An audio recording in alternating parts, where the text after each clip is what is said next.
To all students, आज हम continue करेंगे इकोनॉमिक इम्पोर्टेंस ऑफ इंसेक्ट्स। कीटों के आर्थिक महत्व के बारे में देखते हैं।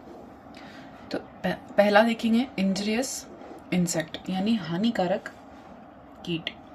हानिकारक कीटों में कौन कौन हो सकते हैं, जिससे paste of plant, fruits, stored grains, ये सभी जो कि हमें हमारे खाद्य पदार्थों को हानि पहुंचाते हैं, जैसे कि ग्रास हॉपर है, जो फसलों को ख़त्म कर देते हैं, एफिड्स हैं, स्केल इंसेक्ट्स हैं जैसे मिलीबग है। ये सभी क्या करते हैं, हमारे पौधों को और प्लांट्स को और सभी को नुकसान पहुंचाते हैं, फसल को नुकसान पहुंचाते हैं और स्टोर्ड फूड को नुकसान भी पहुंचाते हैं। इनके अलावा सेकंड है हाउस होल्ड पेस्ट यानी घरेलू सामग्री नाशक कीट, यानी क्रिकेट्स हैं, कॉकरोच हैं, फ्रूट फ्लाई हैं।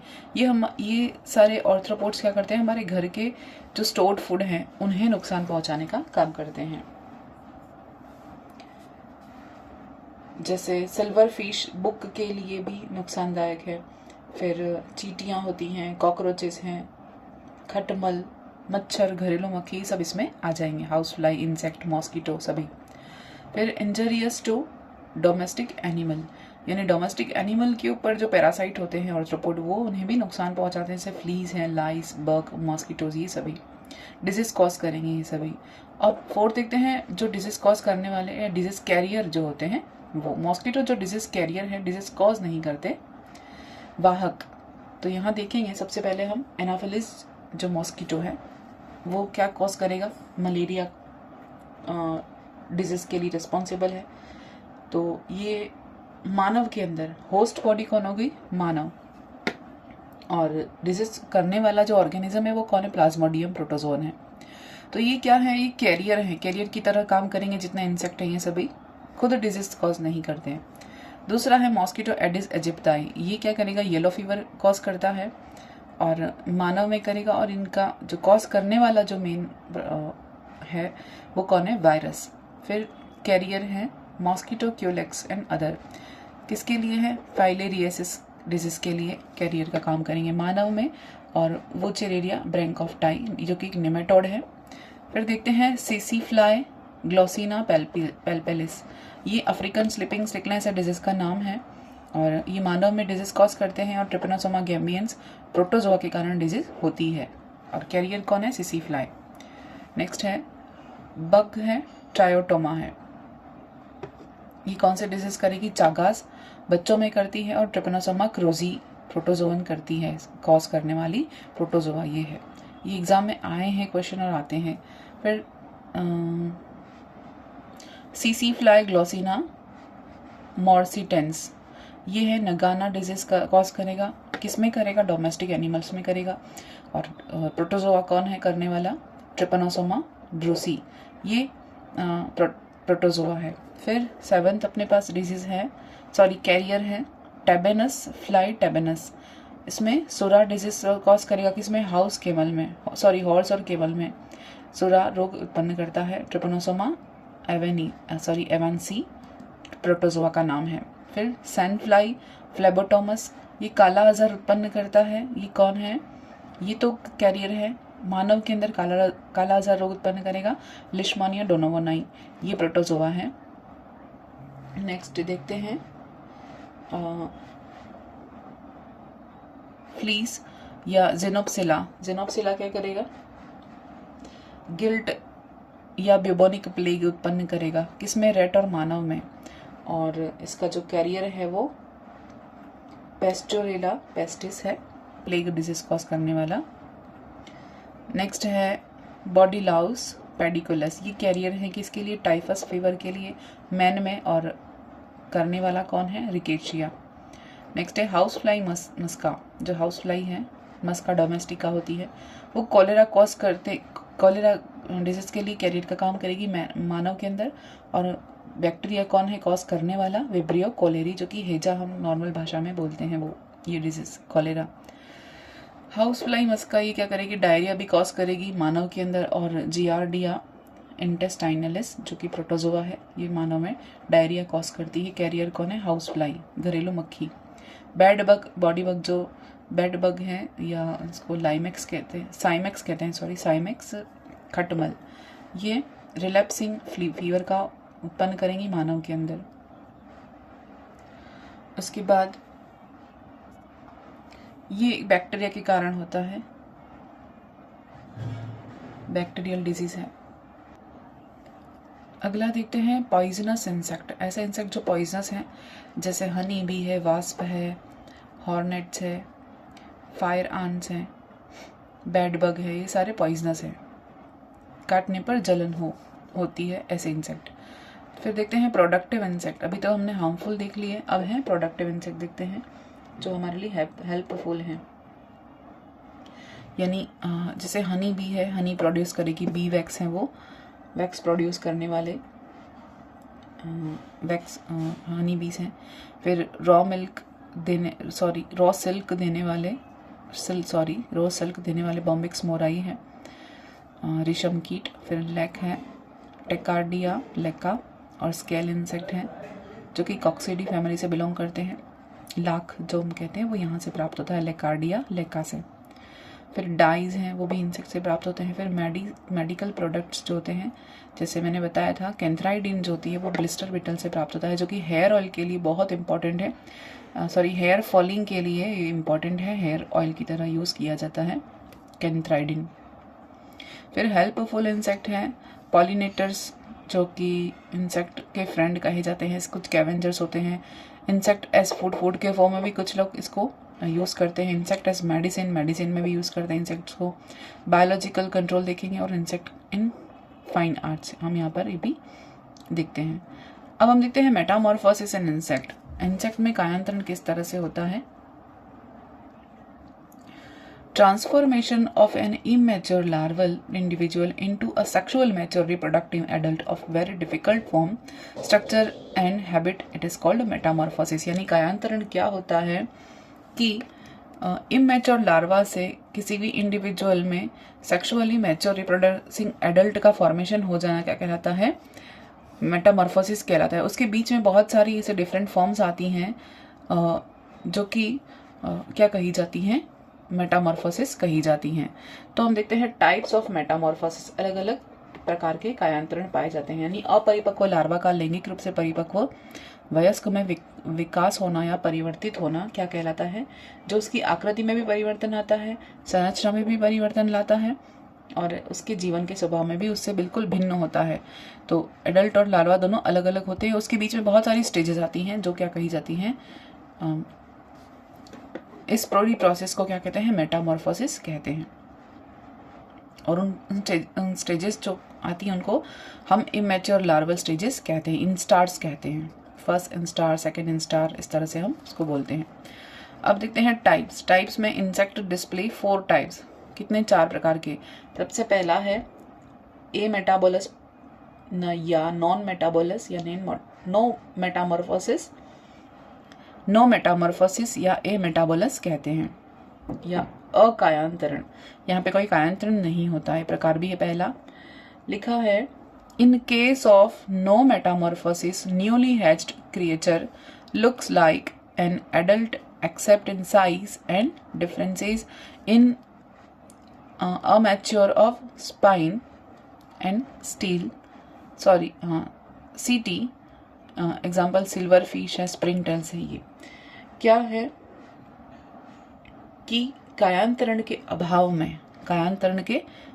में कोई कायांतरण जब नहीं होता तब क्या होता है, अंडे से उत्पन्न नवजात शिशु वयस्क की भांति ही दिखाई देता है। जैसे उनके पेरेंट होंगे वैसे ही वो दिखाई देंगे, यहाँ अंडे नहीं देंगे। और उनके अंडा से निकलने के तुरंत बाद, और उनके परिमाण में, और उनके जो स्पाइन है और शुक हैं, सीटीज हैं, उनके गठन में भी भिन्नता बस होती है, बाकी उनके पेरेंट्स के समान ही एकदम से दिखाई देते हैं। तो किस प्रकार में, ए मेटाबोलस प्रकार में। तो ऐसे एग्जाम्पल ए मेटाबोलस किस में मिलेगा, सिल्वर फिश में, स्प्रिंग टेल्स में मिलेगा। ठीक है, ये ए मेटाबोलस होगा। नेक्स्ट देखते हैं मेटामॉर्फोसिस। देख रहे थे हम नो मेटामॉर्फोसिस और ए मेटाबोलस, ये देख लिया था हमने। सेकंड है इनकम्प्लीट मेटामॉर्फोसिस या हेमी मेटाबोलस डेवलपमेंट। ये देखते हैं क्या है। इनकम्प्लीट में अपूर्ण आएगा या हेमी कह सकते हैं या अर्ध कायांतरण हम देखते हैं। इसमें है इनकम्प्लीट मेटामॉर्फोसिस में निम्फ या नाइड्स अपरिपक्व अवस्था होती है। In case of incomplete metamorphosis immature stage are nymph और naiads which are aquatic and respire by tracheal gills, whereas the adult are terrestrial or aerial and respire by trachea. Example mayflies, dragonflies, stoneflies. तो ये जो अपूर्ण कायांतरण होता है इनमें अर्भक या निम्फ कहते हैं, और नाइट्स जो होती है वो अपरिपक्वता इमेच्योर अवस्था होती है पहले अंडे से निकलने के बाद। जो कैसी होती है, एक्वेटिक होती है, यानी अपने अडल्ट के समान नहीं होते। इनमें जो रेस्पिरेशन होता है वो ट्रैकियल गिल्स के थ्रू होगा, और जबकि एडल्ट होते हैं वो वायवीय होते हैं या स्थलीय होते हैं और जमीन पर सांस लेते हैं, पानी में सांस नहीं ले पाते, और इनमें श्वास नलियों द्वारा श्वसन होता है।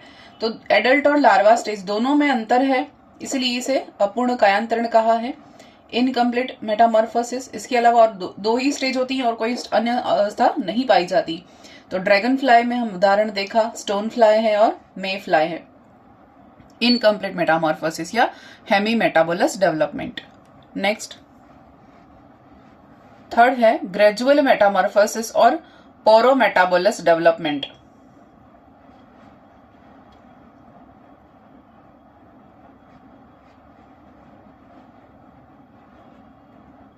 ग्रेजुअल मेटामॉर्फोसिस या पोरोमेटाबोलस डेवलपमेंट के अंदर क्रमिक कायांतरण में जो नवजात शिशु है वो, ये हम कहेंगे newly hatched creature resembles an adult in general body form. In case of gradual metamorphosis, the newly hatched creature resembles an adult in general body form but lack wings and external genital appendages। यानी इनमें क्या होगा कि क्रमिक कायांतरण यानी कि gradual Metamorphosis में जो इन्फेंट है या नवजात शिशु है उसका सामान्य शारीरिक आकार में वयस्क से मिलता जुलता होता है, लेकिन उनमें क्या नहीं होगा, अपने एडल्ट के समान ही मिलेगा बॉडी स्ट्रक्चर, लेकिन उनमें विंग्स नहीं होंगे और एक्सटर्नल जेनाइटल अपेंडेजेस नहीं होंगे। और ये जो निम्फ है वो एडल्ट बनने के पहले बहुत सारे निम्फ की अलग अलग स्टेजेस में कन्वर्ट होता है, यानी इसके बीच में बहुत सारी स्टेजेस आती हैं। एक निम्फ की और एडल्ट बनने की अवस्था के बीच में बहुत सारी निम्फ स्टेजेस आती हैं जिनको इंस्टार्स कहते हैं। यंग और the nymph undergo several nymphal stages through successive moulting to become an adult. तो एडल्ट बनने के पहले इनमें बहुत सारे मॉल्टिंग क्रमिक जो है वो कायांतरण की अवस्थाएं आती, निर्मोचन की अवस्थाएं आती हैं, जिनको अलग अलग निम्फल स्टेजेस हम कहते हैं। इसका उदाहरण हो गया अपने पास ग्रास हॉपर है, एफिड्स है और स्टिक बग है। ये सभी किसके हैं, ग्रेजुअल मेटामॉर्फोसिस और पोरोमेटाबोलस डेवलपमेंट के। तो ये क्वेश्चन आता है कि पोरोमेटाबोलस कायांतरण किस प्रकार के या किन इंसेक्ट में पाया जाता है। तो आपके पास एग्जाम्पल इस तरह से रखे होंगे 4, और फोर्थ है अपने पास कंप्लीट मेटामॉर्फोसिस या होलो मेटाबोलस कहते हैं। कंप्लीट या पूर्ण कायांतरण या होलो मेटाबोलस कहते हैं। इनमें देखते हैं क्या है। This type of Metamorphosis includes 4 development stages. 4 अवस्थाएं आती हैं जिसको हम कंप्लीट कायांतरण या पूर्ण कायांतरण या होलो मेटाबोलस कहते हैं। एक की अवस्था आएगी, लार्वा अवस्था आएगी, प्यूपा स्टेज आएगी और एडल्ट स्टेज आएगी। चारों अवस्थाएं जिनकी लाइफ साइकिल में आती हैं उनमें किस तरह का कायांतरण कहा जाता है, होलो मेटाबोलस कायांतरण या कंप्लीट मेटामॉर्फोसिस कहा जाता है। Larva after hatching moult several times to become a fully grown one called the puparium. Pupa differentiated into the young adult that break the puparium open and emerge outside. It grows to a mature form. Example है house fly, mosquito और butterfly. यानी इसमें क्या होगा, larva hatching के बाद moulting करेगा और बहुत सारे टाइम ये मोल्टिंग करने के बाद एक कंप्लीट प्यूपा स्टेज में कन्वर्ट हो जाएगा जिसको हम प्यूपेरियम कहते हैं। यानी अंडे से निकलने के बाद लार्वा जो होता है वो कई बार निर्मोचन करके पूर्ण वृद्धि प्राप्त कर लेता है और इसके पश्चात यह अपने ही द्वारा स्त्रावित एक प्यूपेरियम कोश के अंदर प्यूपा में बदल जाता है। ये खुद ही सिक्रेट करता है प्यूपेरियम, एक सैक लाइक स्ट्रक्चर बना देता है, एक हाउस छोटा सा उसका, जिसको हम प्यूपेरियम कहते हैं, उसके अंदर प्यूपा डेवलप करता है। Pupa differentiated into young adult, उसी प्यूपा, उस प्यूपेरियम के अंदर ही प्यूपा क्या करेगा, अपनी ग्रोथ करता है, वृद्धि करता है, और उसी प्यूपा के अंदर वो शिशु से वयस्क में बदल जाता है, यंग से एडल्ट में कन्वर्ट हो जाता है। और जब एडल्ट कन्वर्ट हो गया उसके अंदर पूरा, उसके बाद वो अपने प्यूपेरियम को तोड़कर बाहर निकलता है, जिसको इमर्ज कहते हैं, इमर्जिंग स्टेज कहते हैं। और ये फिर वृद्धि करता है मैच्योर फॉर्म में, और इस तरह से ये अवस्था या जो पूर्ण कायांतरण है वो किन में पाया जाएगा, हाउस फ्लाई के अंदर, मॉस्किटो में, बटरफ्लाई में इस तरह का होलोमेटाबोलस पाया जाता है। तो एग्जाम्पल देके एग्जाम में क्वेश्चन पूछ सकते हैं। यहाँ पे अलग अलग स्टेजेस यहाँ पर मेंशन कर रखी हैं, जैसे कंप्लीट मेटामॉर्फोसिस का एग्जाम्पल एग है, फिर लार्वा या कैटरपिलर है, फिर यहाँ पर प्यूपा स्टेज है, और यहाँ पर क्राइसेलिस, और उसके बाद ये एडल्ट फॉर्म। यहाँ पर ग्रेजुअल मेटामॉर्फोसिस देखते हैं, एग है, फिर निम्फ है, निम्फ के अंदर यहाँ फिर लेटर निम्फ, 2 बार अलग अलग निम्फ की स्टेज आई, फिर डेवलपमेंट हुआ और एडल्ट में कन्वर्ट हुआ, यानी कि अपने पेरेंट के समान ही दिखते हैं यंग वंस। उसके बाद यहाँ पर हम ड्रैगन फ्लाई में देखते हैं, इनकम्प्लीट मेटामॉर्फोसिस में कहा था कि पहले ड्रैगन फ्लाई का लार्वा है, अंडे से निकलता है, और वो उसके बाद ये अपने एडल्ट रूप में कन्वर्ट होता है।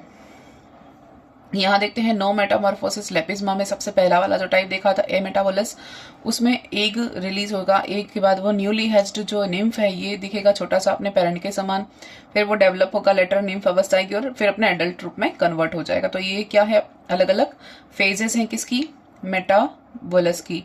ए मेटाबोलस देखा, हेमी मेटाबोलस देखा, पोरो मेटाबोलस देखा और होलो मेटाबोलस देखा। तो ये क्वेश्चन आया हुआ है, तो हमें इसको ध्यान से देखना है। नेक्स्ट हम देखते हैं, अगला टॉपिक है अपना मेथड्स ऑफ इंसेक्ट कंट्रोल। तो इंसेक्ट को कंट्रोल करने के लिए कौन कौन सी मेथड यूज की जाती हैं उसके बारे में देखते हैं। इनमें से भी क्वेश्चन आते हैं। नॉर्मली डीडीटी का ही डिटेल फॉर्म पूछ लिया जाता है, तो ऐसे बेसिक क्वेश्चन ही आते हैं, फिर भी हमें ध्यान रखने हैं। Several methods are employed for insect control, physical control है, केमिकल कंट्रोल है, बायोलॉजिकल कंट्रोल है, सभी कंट्रोल हम कर सकते हैं अलग अलग मेथड के थ्रू। पहला देखते हैं टाइप्स ऑफ इंसेक्टिसाइड्स, यानी कि इंसेक्टिसाइड्स क्या है, कीटनाशकों के प्रकार देखते हैं कि कौन कौन से कीटनाशक यूज किए जाते हैं। पहला है स्टमक पॉइजनस। ये क्या करेंगे, स्टमक पॉइजनस क्या करेंगे, इनमें विषैले पदार्थ होते हैं जो कीट के भोजन को विषाक्त कर देते हैं। यानी ऐसे इंसेक्ट जो च्यूइंग और स्पॉन्जिंग, लैपिंग और साइफनिंग प्रकार के माउथ पार्ट्स वाले इंसेक्ट होते हैं, उनमें क्या होगा, शीघ्रता से ये जो जैसे ही भोजन को खाएंगे वैसे ही उनके लिए घातक सिद्ध होता है और उनकी डेथ हो जाती है। उनके स्टमक में जाकर ये विष उत्पन्न हो जाते हैं। तो इस तरह के जो आमाशय विष हैं या स्टमक पॉइजन है वो अलग अलग तरह के हो सकते हैं। पहला देखते हैं, हम देखते हैं लेड आर्सेनेट। लेड आर्सेनेट क्या है, लेड आर्सेनेट एक बहुत ज्यादा जैसे सजावटी पौधे होते हैं और फल के वृक्ष हैं, फिर ट्रक क्रॉप्स हैं, उनको कीटों से बचाने के लिए उनमें क्या डाला जाएगा, लेड आर्सेनेट बहुत बड़े पैमाने पर यूज किया जाता है। इनका प्रयोग है वो स्प्रे के फॉर्म में, डस्ट के फॉर्म में किया जाता है और स्प्रे फॉर्म ज्यादा उपयुक्त है। लेड आर्सेनेट, लेड आर्सेनेट में लेड हाइड्रोजन आर्सेनेट है, उसके बाद है सोडियम आर्सेनेट। तो ये हमने देखा, इनमें बेसिक लेड आर्सेनेट और एसिड लेड आर्सेनेट दो तरह के हो सकते हैं। अलग अलग तरह से हम यूज कर सकते हैं। अधिकतर इसको जिप्सी मॉथ के लिए यूज किया गया है और पोटैटो बिटल के लिए भी यूज किया गया है। एप्पल के ऊपर भी इनका छिड़काव किया जाता है। तो इस तरह से ये लेड आर्सेनेट हमने देखा। फिर है सोडियम आर्सेनेट। सोडियम आर्सेनेट क्या करेगा, इस कीटनाशक में, ये इनऑर्गेनिक है ना, ये इनऑर्गेनिक है, इसमें सोडियम मेटा आर्सेनेट का यूज किया जाता है जो दीमक के नियंत्रण के लिए यूज होता है। मोस्टली किसके लिए, अगेंस्ट टर्माइट्स। तो टर्माइट्स के लिए हम कौन सा स्टमक पॉइजनस यूज करते हैं? सोडियम आर्सेनेट, टर्माइट्स या दीमकों को मारने के लिए, दीमक नियंत्रण के लिए। ये सॉइल विश या सॉइल पॉइजन होते हैं। इसके बाद हम पेरिस ग्रीन है जो केमिकली रूप से कॉपर एसिटोआर्सेनेट होता है, और इनका प्रयोग रेन बाउंड या वर्षा के क्षेत्रों में मच्छरों के अंडों, लार्वा और उनके प्यूपा को मारने के लिए बहुत बड़े पैमाने पर यूज किया जाता है। नेक्स्ट देखते हैं सोडियम फ्लोराइड। सोडियम फ्लोराइड क्या होगा? जल में, पानी के अंदर विलीन सफेद रंग का यह यानी वाटर डिजोल है, ठीक है। ये कॉकरोच को मारने के लिए और हैन के ऊपर जो लाइज होती है उनको मारने के लिए बहुत बढ़िया है। पोल्ट्री लाइस के लिए पॉइजन होता है सोडियम फ्लोराइड, कॉकरोच के लिए बेस्ट है। ये डिजोल्व होता है पानी के अंदर। फिर सोडियम फ्लोसिकेट या फ्लोसिलिकेट जो है, ये भी केमिकल है जो वस्त्रों को काटने वाले मोथ जो होते हैं, जो अपने गारमेंट्स को या कपड़ों को डिस्ट्रॉय कर देते हैं, वो मोथ, उनको कंट्रोल करने के लिए सोडियम फ्लोसिकेट यूज किया जाता है। नेक्स्ट है क्रायोलाइट। क्रायोलाइट क्या है? सोडियम एल्यूमिनियम फ्लोराइड होता है। केमिकली रूप से क्रायोलाइट क्या होता है? सोडियम एल्यूमिनेट फ्लोराइड, और इसका सब्जियों की फसलों पर धूल या छिड़काव के रूप में प्रयोग किया जाता है। ये तो हो गया अपने पास केमिकल। अब देखते हैं कॉन्टैक्ट पॉइजन। कॉन्टैक्ट पॉइजन में क्या आएंगे? This constitute those toxicants which kill the insect on coming in direct contact with them. These are employed primarily in the control of insect with piercing and sucking mouth parts, although they can kill insect with the other type of mouth parts as well. तो इसमें क्या है? ऐसे विषैले पदार्थ सम्मिलित होते हैं इसके अंदर जो कीटों को संपर्क मात्र से ही मार देते हैं, यानी कांटेक्ट होते ही ये मर जाएंगे। तो इसमें कौन कौन से माउथ पार्ट वाले आएंगे? जैसे पियर्सिंग और सकिंग वाले जो माउथ पार्ट जो कांटेक्ट में आते हैं सब्सटेंस के, और तुरंत वो उनकी डेथ हो जाती है। नेक्स्ट देखते हैं डीडीटी। सबसे पहला है, इंपॉर्टेंट है, द कॉमन कॉन्टैक्ट पॉइजन। पहला है डीडीटी। ये एक व्हाइट रंग का एक चूर्ण होता है, जल में अविलय लेकिन अधिकतर ऑर्गेनिक विलायकों में जैसे जाइलिन है, नेफ्था है, उनमें डिसॉल्व हो जाता है। और मनुष्यों में और फसलों के कीटों को मारने के लिए इनका छिड़काव किया जाता है, और घरेलू मक्खियों के लिए, कुछ मच्छरों के लिए और ऐसे अन्य ऑर्थ्रोपोड्स के लिए ये इम्यून रोधी हो गए हैं। मतलब कि इनके लिए अब इन इंसेक्ट के ऊपर अब डीडीटी का असर खत्म हो चुका है। तो देखते हैं, कलरलेस होगा, क्रिस्टलाइन होगा, टेस्टलेस, ऑर्डरलेस ऑर्गेनोक्लोराइड है। Its insecticidal property was discovered Swiss chemist Paul Hermann Muller ने 1939 में सबसे पहले डिस्कवर किया था। DDT is nearly insoluble in water but organic soluble में, जैसे जाइलिन है और नेफ्था है, पेट्रोल है, उनमें विलीन हो जाता है। कुछ ऑयल में विलीन हो जाता है, वेपराइज हो जाता है। और इसके कारण कौन कौन सी डिजीज होती हैं? DDT have been linked to diabetes, Parkinson disease, Alzheimer's disease and asthma. तो DDT cause a number of cancer in human. ये बहुत ही हार्मफुल है। Once they mainstay of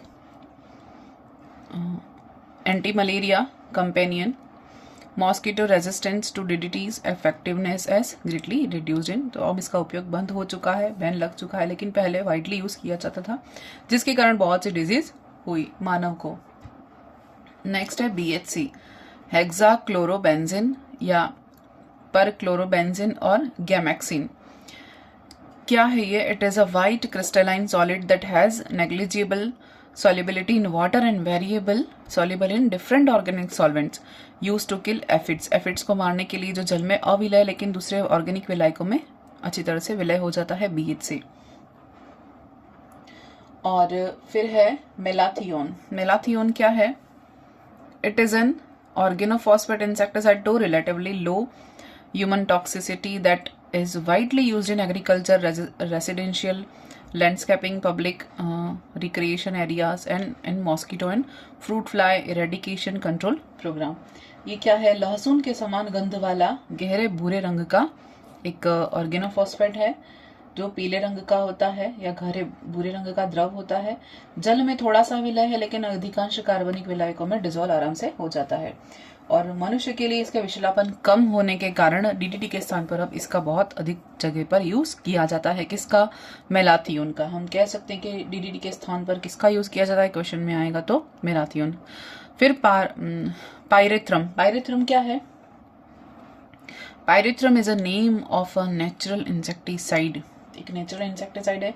Kashmir में, शिमला में, नीलगिरी में बहुत अधिकता से उगाया जाने वाला क्राइसेंथेमम साइनेरेरी ओफियोलम, इनके पुष्पों से निकाला जाता है, इसका साइंटिफिक नेम है।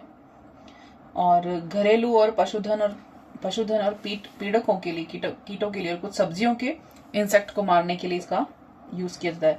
ये कैसा है? पायरेथ्रम इन कांटेक्ट में आते ही इनको मार देता है और डीडीटी की भांति इसका कोई विशेष प्रभाव नहीं रहता, लेकिन बाद में यानी कि इंसेक्ट फिर रेजिस्टेंट हो जाते हैं कुछ समय बाद इनका असर उन पर होना खत्म हो जाता है। फिर है एल्ड्रीन। एल्ड्रीन क्या है? यह it is a colourless solid organochloride insecticide heavily used to treat seed and soil against grasshopper and cotton pest. तो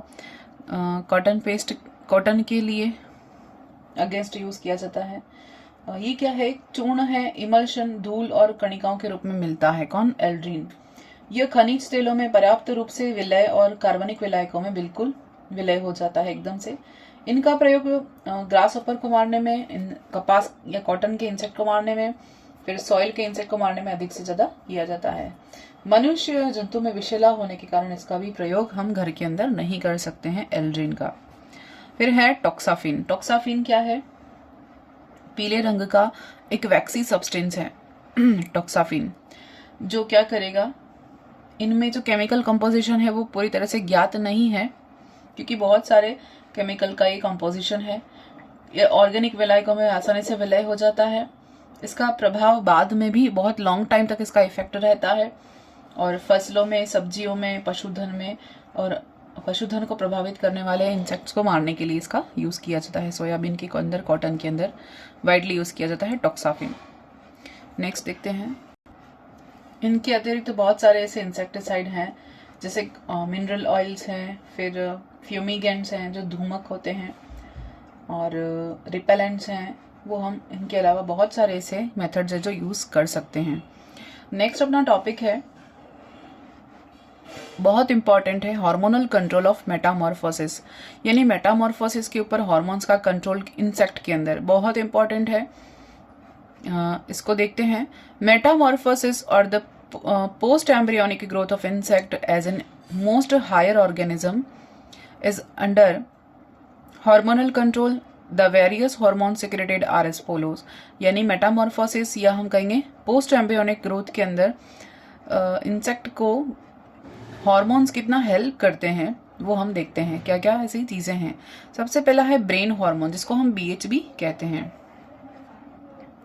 brain hormone is secreted by the neurosecretory cells of the brain. Chemically it is a lipid. These hormone serve to activate the corpora cardiaca, a component of the retrocerebral complex of the stomatogastric nervous system. क्या है ये? Brain hormone. Brain hormone जो है, ये brain hormone insect में brain की nervous जो होती हैं या तंत्रिका जो होती हैं वो एंडोक्राइन सिस्टम की तरह काम करता है। तो इनके अंतःस्रावी कोशिकाओं के द्वारा स्त्रावित होता है, यानी एंडोक्राइन सेल्स के थ्रू स्त्रावित होता है। जो क्यों होगा? रीजन क्या होगा? एनवायरमेंट के फैक्टर जो जैसे कि तापक्रम में परिवर्तन, उनके कारण ये उत्पन्न होता है। और ये हार्मोन क्या करेंगे? एक्सोन के थ्रू कॉर्पस कार्डियका में लाया जाता है। कॉर्पस कार्डियका में लाया जाता है और यहाँ पर स्टोर होता है। और जो एक फेड हार्मोन जो होता है वो क्या करेगा? कॉर्पस कार्डियका को क्या करता है? इंड्यूस करता है। या एक्टिवेट करता है, कॉर्पस कार्डिएका को एक्टिवेट करता है। दूसरा हार्मोन अपने पास है प्रोथोरेसिकोट्रोपिक हार्मोन। प्रोथोरेसिकोट्रोपिक हार्मोन क्या करेगा, इसको शॉर्ट में कहेंगे पीटीटीएच। These hormone is secreted by the corpora cardiaca which is turn stimulates the prothoracic gland। यानी कि कॉर्पस कार्डिएका से सिक्रेट होने वाला हार्मोन पीटीटीएच क्या करेगा, यह प्रोथोरेसिक ग्लैंड को इंड्यूस करेगा। किसको इंड्यूस करेगा, प्रोथोरेसिक ग्रंथि को इंड्यूस करेगा, उत्प्रेरित करेगा। क्यों प्रेरित करेगा, एक हार्मोन का स्रावण करने के लिए उत्पन्न करेगा, जिसे हम क्या कहेंगे, इक्डायसिस कहेंगे या इक्डायसन हार्मोन कहेंगे। नेक्स्ट है